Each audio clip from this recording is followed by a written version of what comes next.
Dieu de toute grâce, le Seigneur gloire, puissant dans les combats, puissant guerrier, puissant sauveur manière avec nous. Merci pour la vie physique et spirituelle en Jésus-Christ, que celui-là nous a accordé. Son nom, c'est Jésus, qui soit loué à jamais. Bonjour à tout le monde, bonjour à tout le monde, celui qui nous suit devant son poste télévisé, celui qui nous suit là chez lui à la maison. Vraiment, nous tenons à vous remercier tous.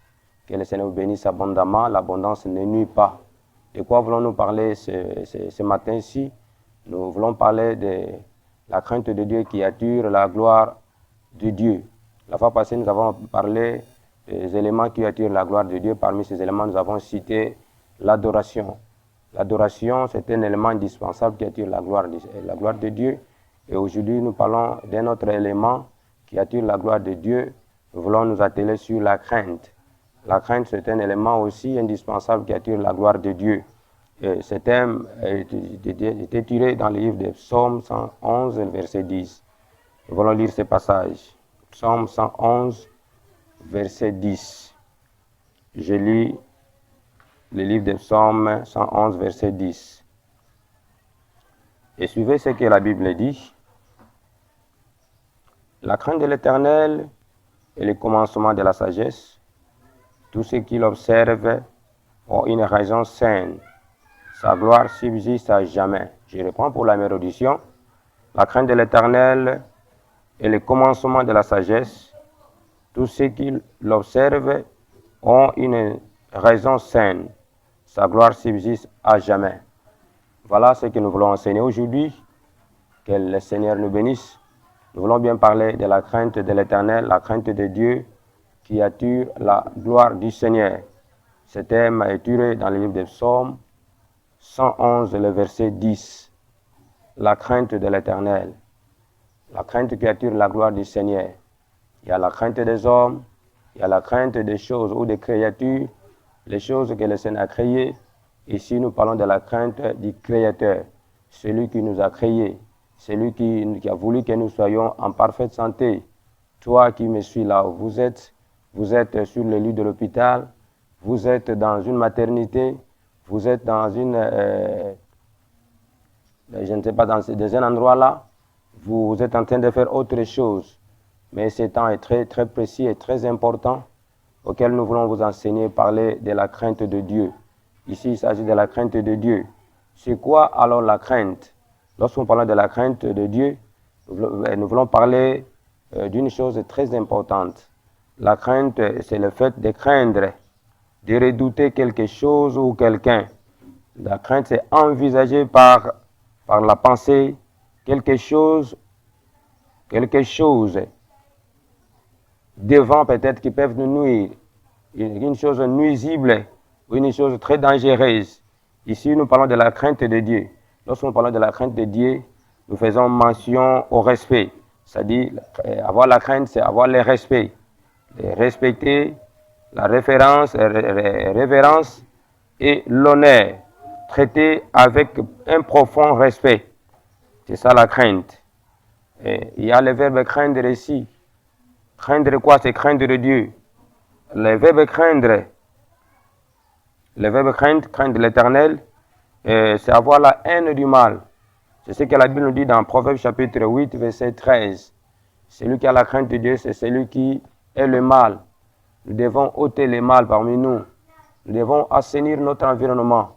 Tu ne peux jamais espérer voir de grandes choses, des éléments très importants. La bénédiction, l'élévation, la stabilité, si la crainte de Dieu n'y est pas. Elle est vraiment très importante. C'est un élément indispensable. Tu ne peux jamais espérer soit attirer la gloire de Dieu si la crainte de Dieu n'existe pas. Nous devons avoir la crainte de Dieu. Honorer le Seigneur, c'est la crainte. Nous devons avoir la crainte de Dieu en lui honorant. Honorer le Seigneur avec beaucoup de respect, avec beaucoup de déférence. Exalter le Seigneur, le Créateur. Et sa crainte est très importante. Lorsque nous avons la crainte de Dieu, et bien aimé, nous espérons à de meilleures choses, à de grandes choses. Ce qui est important, vraiment, bien aimé, frères et sœurs, maman et papa, aujourd'hui, les gens n'ont même pas la crainte de Dieu. Il y a même ceux qui sont à l'église, les leaders, les prédicateurs, les enfants de Dieu.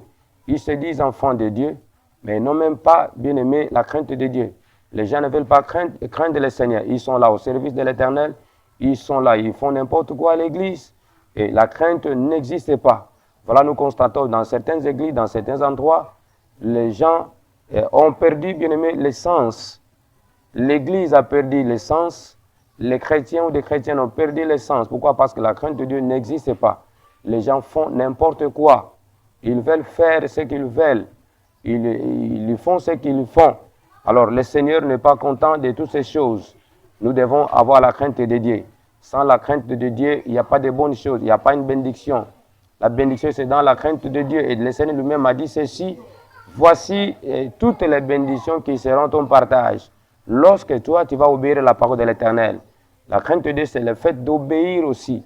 Obéir à l'Éternel, honorer l'Éternel, le servir avec crainte et tremblement. Et quand vous le servez avec crainte et tremblement, vous l'honorez en tout et pour tout. Dans vos pensées, dans vos corps, dans votre cœur. Vous l'exaltez, vous reconnaissez que si vous existez, c'est par lui. Si vous êtes en vie, c'est lui qui a fait que vous soyez en parfaite santé. Qu'est-ce que vous avez fait? Vous avez fait de bon. Et la Bible dit ceci, qu'as-tu que tu n'as reçu? Si tu l'as pris de quelque part, si toi tu as reçu quelque chose de l'Éternel, pourquoi veux-tu t'enorgueillir? Tout ce que nous avons eu quelque part. Les habits que nous portons, toutes choses qu'on peut avoir, cela est sorti de quelque part, c'est venu de quelque part. Et cela nous pousse d'avoir la crainte de Dieu. Et lorsque nous craignons Dieu, le Seigneur sera content, le Seigneur sera exalté. La crainte de Dieu, c'est le fait de l'honorer aussi. L'honorer, éviter tout ce qui est du mal. La crainte de Dieu, c'est la haine du mal. Nous devons haïr tout ce qui est mauvais. Nous devons haïr le péché. Le péché, bien-aimés frères et sœurs, on ne peut jamais servir le Seigneur et servir maman. On ne peut jamais servir le Seigneur et servir autre chose, servir les idoles. Nous devons avoir la crainte de Dieu. C'est quoi la crainte de Dieu? La crainte de Dieu, c'est le commencement de la sagesse. Si quelqu'un veut avoir la sagesse, or la sagesse, c'est une personne. Cette personne, ça, c'est Dieu. Lorsque nous avons la crainte de Dieu, nous avons la sagesse. Et lorsque nous avons la sagesse, c'est le cas de Salomon. Salomon avait demandé la sagesse à l'Éternel. Qu'est-ce qu'il avait demandé? Lui qui était vraiment élu à la royauté, quelqu'un qui avait tout dans ses mains. Mais, bien-aimés frères et sœurs, il ne pouvait pas trancher les affaires. Il ne pouvait faire quoi que ce soit sans la sagesse de Dieu. Il est parti demander la sagesse à l'Éternel. Le Seigneur a vu que celui-ci, il n'a même pas demandé l'argent, il n'a même pas demandé la sagesse de fortune, mais il peut demander la sagesse pour bien trancher les affaires. Et moi, le Seigneur, je vais le bénir. Je vais l'accorder la sagesse et ensuite, il aura des fortunes. Voilà, la sagesse, c'est une personne. Il y a tant d'autres bien-aimés frères et sœurs. Les gens sont venus de partout. Ils sont venus, bien-aimés, contempler Salomon, voir tout ce que le Seigneur avait déposé en lui. C'était quoi? C'était la sagesse. Quand vous avez la sagesse, vous avez Dieu. La sagesse, c'est une personne. Lorsque vous avez la sagesse, et le Seigneur sera vraiment au rendez-vous, vous serez avec le Seigneur dans toutes vos activités, dans toutes vos affaires. Le Seigneur va agir. Il va vous bénir. Il va vous élever. Il va vous sécuriser. C'est pourquoi vous avez tout intérêt, bien-aimés frères et sœurs, maman et papa, là vous êtes, là vous nous suivez partout, vous êtes bien-aimés, vous avez tout intérêt de craindre le Seigneur. On ne peut jamais les servir, bien-aimés, avec des mélanges. Ajouter, bien-aimés, ce que vous faites là, non, ce n'est pas bien. On ne peut pas servir le Seigneur en étant impudique. On ne peut pas servir le Seigneur en étant débauché. On ne peut pas servir le Seigneur en étant voleur. On ne peut pas servir le Seigneur en étant sorcier. On ne peut jamais servir le Seigneur en étant, bien-aimé, meurtrieux. C'est pourquoi nous avons tout intérêt d'abandonner, d'ôter, bien-aimé, toutes ces choses mauvaises. Abandonner l'ancienne vie pour embraser la meilleure vie qui est la vie chrétienne. La vie chrétienne normale en Jésus-Christ Nazareth. Nous devons une vie de sainteté, une vie de sanctification. Que le péché ne soit pas nommé parmi nous. Que le péché ne soit pas nommé dans ta maison. Que le péché, bien-aimé, n'ait pas d'impact positif sur ta vie. Lorsque les gens ne veulent pas honorer le Seigneur, en ayant la crainte de Dieu, eh bien, bien-aimés, ceux-ci n'auront pas la bénédiction de l'Éternel. Et nous disons que la crainte de Dieu, c'est le commencement de la sagesse. Si vous voulez avoir la sagesse, vous qui voulez diriger, vous qui voulez conduire une masse, une troupe, vous qui voulez faire toutes choses, Sans la sagesse, vous allez échouer. Quand la sagesse n'est pas là, vous n'allez pas bien avancer, vous allez échouer. C'est pourquoi mon frère, ma soeur, maman et papa, là vous avez tout intérêt de chercher la sagesse. Alors la sagesse n'est rien d'autre que, bien aimé, la crainte de Dieu. La crainte de Dieu, c'est le commencement, bien aimé, de la sagesse. C'est pourquoi, bien aimé, maman et papa, ayez la crainte de l'Éternel. C'est par cette crainte-là, vous allez voir la main de Dieu. Vous qui avez besoin de la bénédiction, vous qui avez besoin de la guérison, vous qui avez besoin de la stabilité, vous qui avez besoin de prospérer, je vous dis, bien-aimés frères et sœurs, je vous invite tous à craindre le Seigneur. Quand vous allez craindre de Dieu, et vous aurez, bien-aimés, ce dont vous avez besoin. Que le Seigneur vous bénisse. Alors, il y a un autre élément que nous parlons ici, le fruit de l'humilité. C'est la crainte de Dieu. Et lorsque la personne s'humilie, lorsque la personne est humble, lorsque la personne, bien-aimée, s'humilie devant qui que ce soit, l'humilité, bien-aimés frères et sœurs, ce n'est pas de servitude. Quand vous êtes humble, quand vous êtes, bien-aimé, humble, le Seigneur va vous élever. Lorsque vous humiliez, le Seigneur va vous élever. Lorsque, bien-aimé, vous voulez être élevé, vous voulez être béni, acceptez de descendre. Acceptez d'accepter de l'humiliation. Sur le chemin, bien-aimé, de l'humilité, il y a l'humiliation. Si vous voulez être élevé, acceptez, bien-aimé, l'humiliation. Alors, vous devez descendre. Il y a bien aimé un principe qui nous dit dans la parole du Seigneur. Quand nous voulons nous humilier, et le Seigneur va nous élever au temps convenable. Humilions-nous, bien-aimés. Cherchons, bien-aimés, à être humbles. L'humilité précède la gloire. Et lorsque la personne s'humilie, lorsque la personne fait la volonté du Seigneur, il va ou elle va accepter de descendre. Lorsque dans une descente, il n'y a pas seulement des bénédictions. Dans une descente, il y a des injures. Il y a, bien-aimés, des mortifications. Dans une descente, il y a l'humiliation. C'est de là que nous allons reconnaître que cette personne ou ce monsieur, il est humble. Et lorsque la personne est humble, il y a un principe qui dit ceci, l'humilité précède la gloire. Vous voulez que le Seigneur vous élève, vous voulez que le Seigneur vous bien-aimé, vous place sur un rang là élevé, acceptez l'humilité. L'humilité, c'est l'un des éléments bien-aimés de la crainte. Lorsque la personne s'humilie, et le Seigneur va l'élever. Soyez bénis là où vous êtes au nom du Seigneur Jésus-Christ Nazareth. Je vous bénis tous au nom du Seigneur Sauveur Jésus-Christ Nazareth. Nous sommes au concept crainte. Alors, la crainte, c'est quoi encore?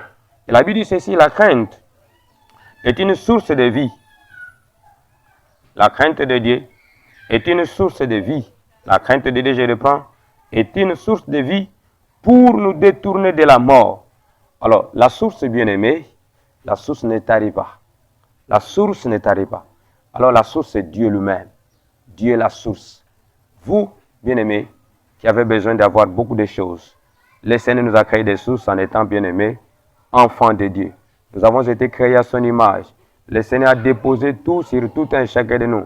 Celui qui a accepté le Seigneur, qu'il soit son Seigneur et Sauveur, que Jésus-Christ soit au centre de toutes les choses, bien-aimés, le Seigneur est la source. Alors la crainte de Dieu également, on nous dit ceci, la crainte de Dieu est une source. La crainte de Dieu, c'est une source. Source de quoi? C'est une source de paix. C'est une source de bonheur.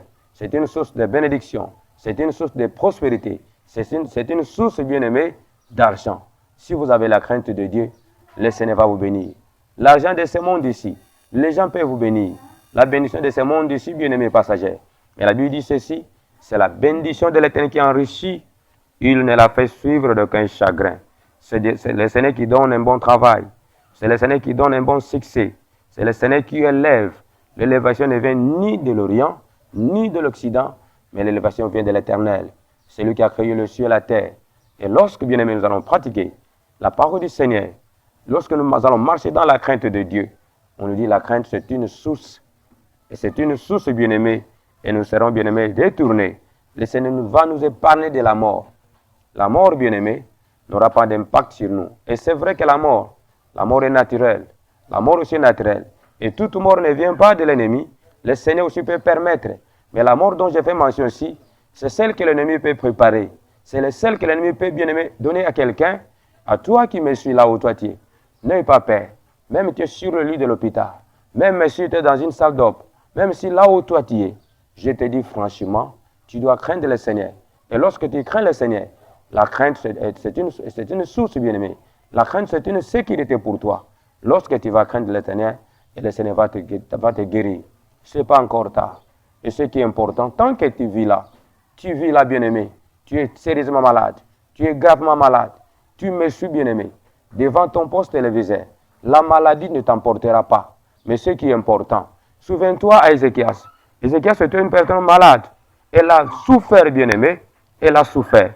Et le Seigneur envoya son ange. Il va dire à celui-là, et cette maladie va l'amener à la mort. Qui donne des ordres, parce que lui va mourir. Et l'homme de Dieu venait s'approcher devant Ézéchias. Il a bien aimé, Dieu sait que le Seigneur lui a dit que cette maladie va t'amener à la mort. Toi, tu vas donner des ordres. En d'autres termes, il voulait dire, tu dois laisser le testament. Laisse le testament à ta femme, à tes enfants, que cette maladie va t'amener à la mort. Mais comme Ézéchias, il a reconnu la source de toutes choses, c'est Dieu lui-même.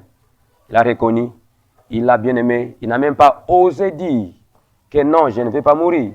Mais il a tourné seulement. Il a tourné le contre-mis en disant au Seigneur, Seigneur, souviens-toi de moi. Comment j'ai marché? Comment Ézéchias a-t-il marché? Il a marché dans la crainte. Il a marché dans la crainte. C'est cette crainte-là qu'il a épargné de la mort. Et l'homme n'était pas sorti de la cour de la parcelle. Le Seigneur lui a dit, rentre. Va dire à celui-là, je l'ajoute encore des années. Je l'ajoute encore 15 ans. Les années que je lui ai données, c'est 7 heures de vivant. C'était à cause de la crainte. Lorsqu'on craint le Seigneur, la crainte c'est une source de la vie. La source c'est Dieu lui-même. Et lorsque nous avons la crainte de Dieu, le Seigneur va nous épargner de la mort. Et la mort n'aura pas d'impact sur nous. Il s'agit de quel mot aussi? Je parle de la mort que l'ennemi bien-aimé peut nous provoquer. La mort que l'ennemi peut nous chercher. La mort du diable. Je sais que toute mort ne vient pas de l'ennemi, mais il y a la mort qui vient de l'Éternel. Il y a la mort qui vient de Satan. Mais lorsque le Satan décide sur la vie de tout un chacun de nous, sur la vie de l'enfant de Dieu, retourne seulement devant le Seigneur. Abandonne l'ancienne vie. Dis à Dieu, Seigneur, souviens-toi de moi. Aide-moi. Bien-aimés frères et sœurs, je crois à ce Dieu-là. J'écris à un Dieu tout-puissant. Le Seigneur ne te laissera pas. Tu ne seras jamais enterré. Tu ne vas jamais mourir. Et tu ne seras vraiment bien-aimé, tu ne mourras jamais pauvre. Si c'est là le cas, le Seigneur va te sauver et tu seras béni. Que le Seigneur te bénisse là où toi tu es. Sois béni au nom du Seigneur Sauveur Jésus-Christ Nazareth. Que le Seigneur soit glorifié. Toi qui me suis bien-aimé, ne sois pas découragé. N'abandonne pas ton Créateur. N'abandonne pas ton Jésus. Il y a du salut en aucun autre nom que le nom de Jésus-Christ Nazareth. Le nom de Jésus bien-aimé, ce n'est pas un slogan. Mais pour que le nom de Jésus ait de l'impact dans ta vie, tu dois le craindre. Tu dois reconnaître celui qui t'a appelé. Son nom c'est Jésus-Christ Nazareth. Il a vaincu la mort. On l'appelle la résurrection. C'est lui qu'on appelle la résurrection. Même si tu meurs, tu seras ressuscité. Et celui qui donne la vie, c'est lui. Il est le chemin, la vérité et la vie. Quand toi, tu vas pratiquer la parole du Seigneur, quand tu auras la crainte de Dieu, et tu vas attirer la gloire de Dieu. Que le Seigneur te bénisse. Que le Seigneur te bénisse. La crainte de Dieu, que nous parlons maintenant, elle enseigne quoi? La crainte de Dieu enseigne aussi la sagesse. C'est quoi la sagesse? La sagesse, c'est une connaissance qui est naturelle. Elle peut être acquise. La sagesse, c'est une connaissance qui peut être naturelle. Elle peut être aussi acquise. Des choses, c'est bien aimé, ce sont les lumières de l'esprit. La sagesse, c'est les lumières de la vie. Je parle des lumières au pluriel. C'est une connaissance bien aimée, inspirée des choses. Une connaissance inspirée des choses divines et humaines. Tout le monde a besoin de la sagesse. Où que toi tu es PDG quelque part. Tu es PDG quelque part. Tu es député. Tu es sénateur. Tu es enfant de Dieu. Je parle dans les domaines séculiers et dans les domaines chrétiens. Si vous avez la crainte de Dieu, et le Seigneur va vous enseigner beaucoup de choses, et vous serez des meilleures personnes. Que le Seigneur te bénisse. Sois béni au nom du Seigneur Sauveur Jésus-Christ Nazareth. Parlant de la crainte de Dieu toujours, la crainte fait prospérer. La crainte fait prospérer. Reprends avec moi, la crainte fait prospérer. Je vais encore lire le passage. Je suis dans le livre d'Exode, chapitre 1er, verset 21. Je dis la parole du Seigneur. Exode, chapitre 21. Exode, chapitre 1er, verset 21. Ici, je voulais parler de la crainte qui fait prospérer. La crainte qui fait prospérer. Je suis dans le livre d'Exode. Exode chapitre 1er, verset 21. La Bible dit ceci. Exode chapitre 1er, verset 21. Parce que les sages femmes avaient la crainte de Dieu, Dieu fit prospérer leur maison. Alors Pharaon donna cet ordre à tout son peuple. Vous jetterez dans les fleuves tout garçon qui naîtra, et vous laisserez vivre toutes les filles. Il y a eu l'ordre de Pharaon en tant que roi. Il avait donné l'ordre de tuer tous les enfants mâles. Bien-aimés frères et sœurs. Mais ces sages femmes, elles n'ont même pas honoré la parole du Pharaon. Bien qu'à ce moment-là, en ce temps-là, il était roi. Lui qui commandait. Il était bien-aimé autorité. Personne ne pouvait s'élever sans lui. Personne ne pouvait s'opposer à sa parole. Mais ces sages femmes-ci, ces sages femmes ont accepté. Elles ont accepté, bien-aimés, de craindre Dieu. Elles ont crié à la parole du Seigneur, disant que nous avons eu l'écho de ce peuple ici. C'est un peuple mis à part. C'est un peuple puissant. C'est un peuple béni par l'Éternel. C'est pourquoi je voulais dire à quelqu'un, tu n'as même pas le temps de maudire celui que le Seigneur a béni. Tu n'as même pas le temps, bien-aimé, de tout poser à celui que le Seigneur a envoyé. Lorsque le Seigneur élève, il élève. Lorsque le Seigneur bénit, il le bénit. Et ces femmes ici ont compris qu'il y a un Dieu au-dessus de tous les dieux. Il n'y a qu'un Dieu qu'Israël a. Le véritable Dieu, c'est celui qu'Israël a. Bien-aimés frères et sœurs, nous sommes enfants de Dieu. Il faut avoir la crainte de Dieu. Ces femmes ici ont accepté. Elles avaient la crainte de Dieu. Et n'ont pas, bien-aimés, accepté. Bien-aimés, elles n'ont même pas obéi à la parole de Pharaon malgré qu'il était roi. Et elles ont accepté de croire, de craindre l'Éternel. Elles ont dit non, niet. Nous n'allons pas obéir à la parole du roi, mais nous allons obéir à la parole du roi des rois. Celui-là, c'est le créateur de l'existence, Jésus-Christ Nazareth. Lorsque ces femmes ici ont obéi à la parole du roi, à la parole du roi des rois, et la Bible dit ceci, ces femmes, bien-aimées, leur maison, le Seigneur avait prospéré. Leur maison était prospérée. La crainte de Dieu fait prospérer quoi? Elle fait prospérer nos affaires. Elle fait prospérer nos maisons. Elle fait prospérer nos activités. Là, il y a la crainte de Dieu, il y a la prospérité. La prospérité, bien-aimée, ne dépend pas de ce que vous croyez, de ce que vous faites, mais elle dépend aussi de la crainte de Dieu. Je parlais de ces femmes ici, les sages femmes qui étaient là à la maternité, faire accoucher les femmes, bien-aimés frères et sœurs, maman et papa. Ces sages femmes, elles ont reçu l'ordre du roi. Le roi avait donné un ordre et cet ordre devait être obéi. Ces femmes devaient obtempérer aux ordres que le roi avait donnés, bien-aimés, dans son royaume, disant que, bien-aimés frères et sœurs, aucun mal ne peut s'y vivre. Vous devez exterminer, tuer tous les enfants mâles. Mais ces femmes ici, elles ont accepté. Elles ont crié à la parole du Seigneur. Elles ont dit que non, non, non. Nous avons eu l'écho. Nous savons que ce pays-ci, ou cette nation, ce peuple-ci, quel est ce peuple-là? C'est le peuple, c'est Israël. C'est les enfants de Dieu. Cette nation ici, ce peuple-ci, bien-aimé, c'est un peuple puissant. Je sais que ce peuple-ci a un Dieu puissant, un Dieu tout-puissant au-dessus de tous les dieux. Et ces femmes ici avaient la crainte de Dieu et n'ont pas pu accepter de tuer, soit d'exterminer ces enfants ici, bien-aimés, dans la maternité. Et lorsque, bien-aimés, Pharaon s'approchait, dit à ces femmes, pourquoi vous ne voulez pas obéir aux ordres que moi j'avais donnés? Et ces femmes disaient que non, les Hébreux, ces femmes ici, elles ont la force extraordinaire. Elles ont, bien-aimé, la puissance. Avant que nous y arrivions, et ces femmes ici accouchent déjà. Alors que ces femmes ici, elles avaient la crainte de Dieu. Le Seigneur, voyant ce qu'elles avaient fait, le Seigneur avait prospéré leur maison. Leur maison, bien-aimée, était prospérée. Le Seigneur a prospéré leur maison. La source, c'est quoi?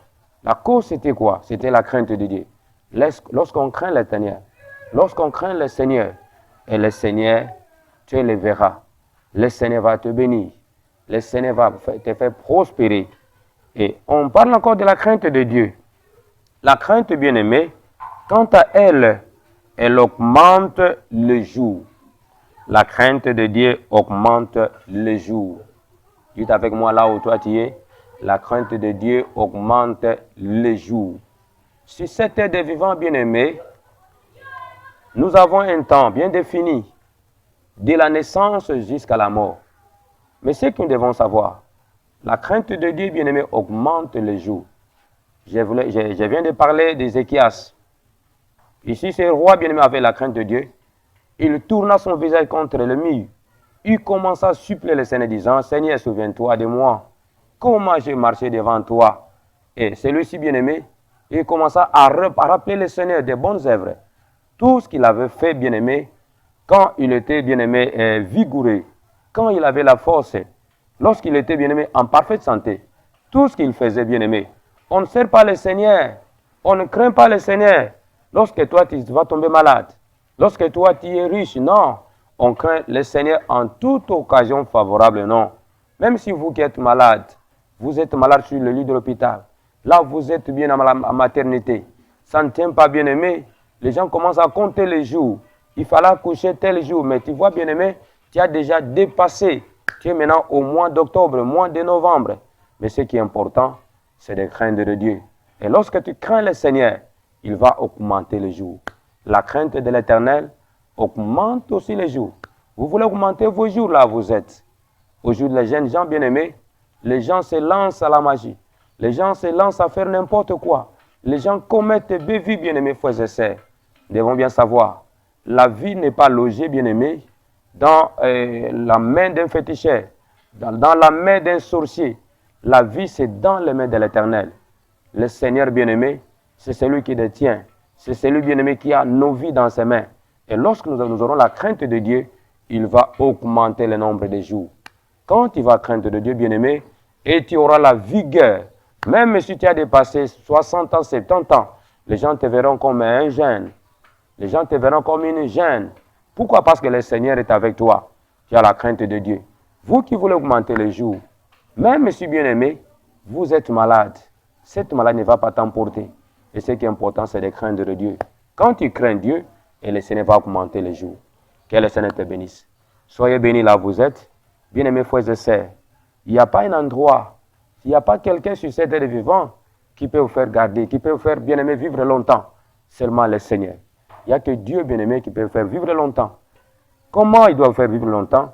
En le craignant. Quand tu crains le Seigneur, quand tu crains le terrain Dieu Tout-Puissant, et le Seigneur va augmenter les jours. Sois béni là où tu es au nom du Seigneur et Sauveur Jésus-Christ de Nazareth. Sois béni au nom du Seigneur Sauveur Jésus-Christ de Nazareth. Bien-aimés frères et sœurs, qu'est-ce que nous voulons encore parler de la crainte de Dieu? Lorsque nous parlons de la crainte de Dieu, nous avons bien aimé essayer d'expliquer beaucoup de choses. Beaucoup de choses. Beaucoup de choses. Qu'est-ce que la Bible nous dit ceci, bien-aimés? La crainte de Dieu nous amène à la connaissance. Nous avons la connaissance. Je viens d'expliquer, la connaissance est très importante. La Bible dit ceci, mon peuple périt faute de connaissance. Là, c'est dans le livre de bien-aimé d'Osée. Osée dit ceci, mon peuple périt faute de connaissance. Lorsqu'il n'y a pas de connaissance, et le peuple périt. Je voulais un peu, excusez-moi, je voulais lire ce passage. Je voulais lire ce passage. Je suis dans le livre d'Osée, chapitre 4, verset 6. La Bible me dit ceci. Mon peuple est détruit parce qu'il lui manque la connaissance. Puisque tu as rejeté la connaissance, je te rejetterai. Et tu seras dépouillé de mon sacerdoce. Puisque tu as oublié la loi de ton Dieu, je t'oublierai aussi. J'oublierai aussi tes enfants. Je réponds. Mon peuple est détruit parce qu'il lui manque la connaissance. Puisque tu as rejeté la connaissance, je te rejetterai. Tu seras dépouillé de mon sacerdoce, puisque tu as oublié la loi de ton Dieu, j'oublierai aussi tes enfants. Ici, la Bible nous parle de la connaissance. Je parlais devant tout le monde, vous qui me suivez, je disais ceci, la crainte de Dieu Amen, la connaissance. La connaissance est très importante. Et nous avons toujours l'habitude de dire, et nous disons que la connaissance est un pouvoir. La connaissance, c'est une puissance. Et Christ lui-même a dit, vous connaîtrez la vérité, et la vérité vous affranchira. Et la vérité, c'est quoi? C'est la vraie connaissance. Et cette connaissance, nous l'avons quand Jésus-Christ s'arrête. La vraie connaissance, c'est la connaissance de la parole du Seigneur. Et la Bible dit ceci, mon peuple est détruit faute de connaissance. Non seulement parce qu'il n'a pas la connaissance, et il y a aussi certains qui ont rejeté la connaissance. Il n'avait pas la connaissance, il sera détruit.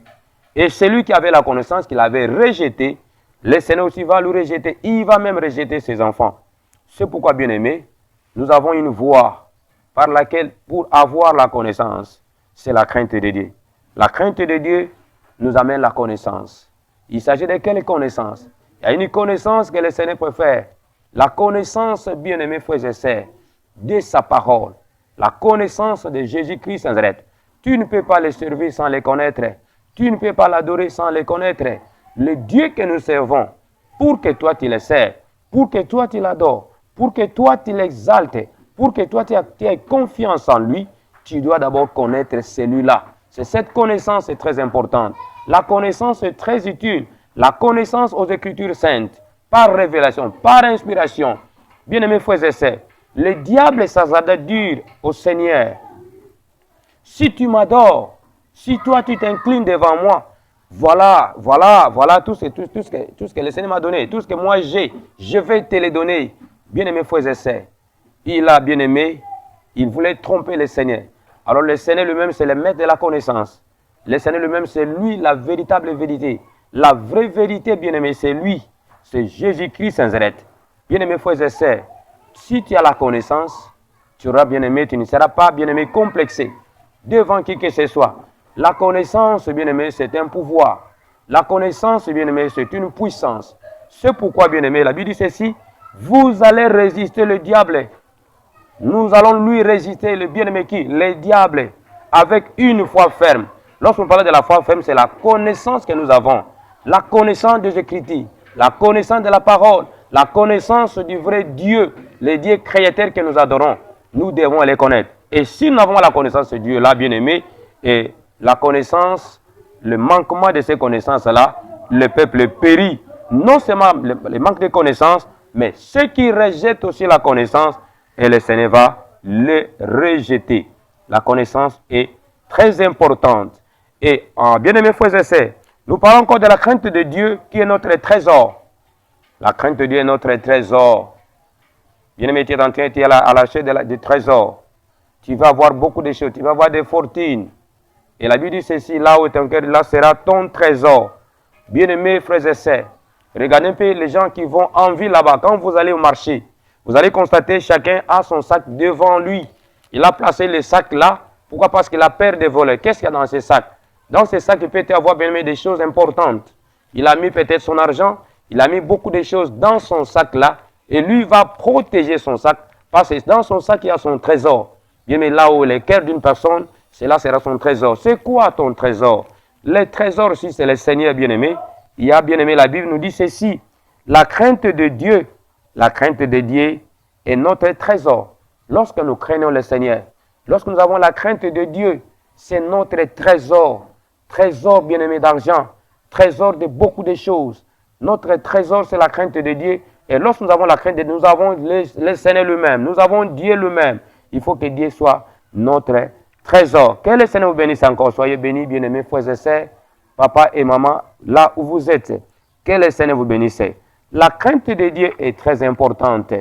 Nous avons tout intérêt, bien-aimés. Vous qui nous suivez là où vous êtes, toi, papa, maman, frères et sœurs, là où toi tu es, là où tu me suis, je voulais te dire une chose.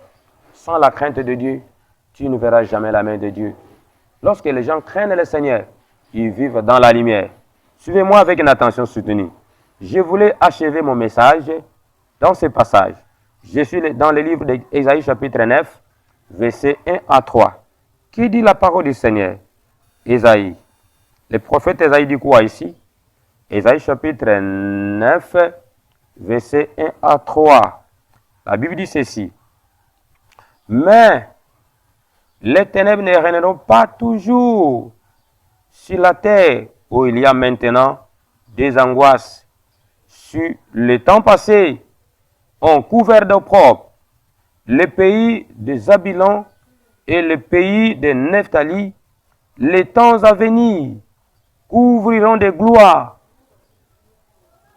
la contrée voisine de la mer, au-delà du Jourdain, le territoire des gentils.